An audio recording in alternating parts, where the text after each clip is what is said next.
ja võrreldes Seberlega saab Nool küll väga hea stardi ja Nool ja ameeriklane Brian Clay on praegu kaks esimest kahel äärmisel rajal, Nool ja Clay, aga keskelt tõuseb Dvoržak ning kas Dvoržak või Nool on selle jooksu võitja ja on väga hea aeg.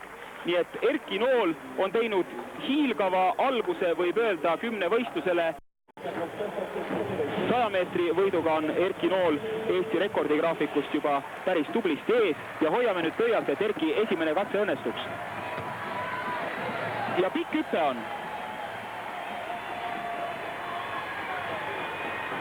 Valge lipp ka tõuseb.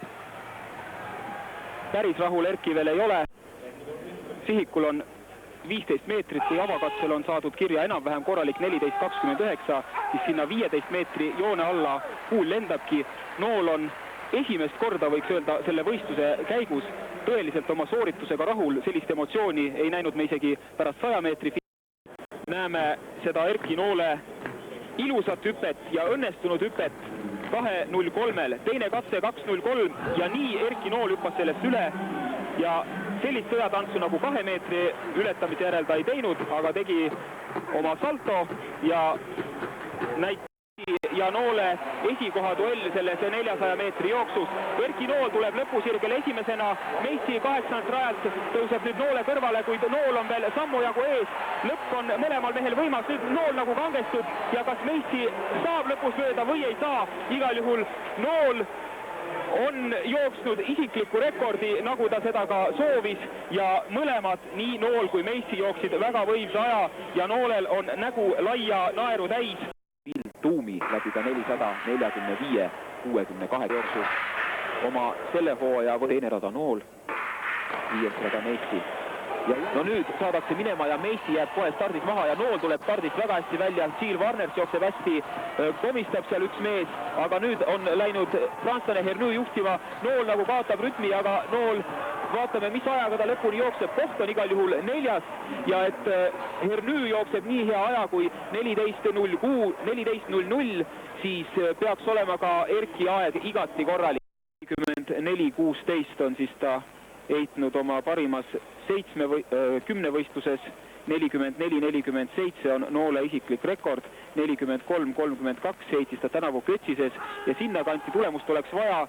Ketas laperdab, aga jõudu selle seites on ja nüüd oli küll üle 40 meetri ja Nool on ka üsna rahul selle katsega. Päris tugevast puudutusest siiski latt peale jäi, Noolel pole seda õnne praegu kahel esimesel katsel olnud, nüüd aga 5.30 kolmas katse ja Nool väga kiiresti läks oma katsele, nüüd jõuga läheb üle 5.30. Aasta Erki treener Haley Thompson, kahekordne olümpiavõitja, kes jälgib Erki katset. Teine katse 5.40 ja üle, Erki ületas 5.40. 5.40 naeratus näos ja lehvivad Eesti lipu. Seni 63.22, seda on vähe. Ja nüüd tuleb juba pikem katse, aga kas Erki sellega ka ise rahule jääb? Ootame tulemuse ära. Näete ise, et Toomas Dvoržak ei vaadanud sinna poolegi. On jooksuvõitja, Riiba tuleb teisena, Sivoski 4. ja siis Siin Meissi on finišis pronksmedali mehena ja siis Erki Nool maailmameistrivõistluste hõbemedali võitjana, siis finišeerib Seberle ja nüüd on finišis maailmameister, 3-kordne maailmameister siis juba Toomas Dvoržak. Väga kena lõputabelit, kus Eesti on siis jõudnud ka maailmameistrivõistlustel esimest korda medaliriikide hulka.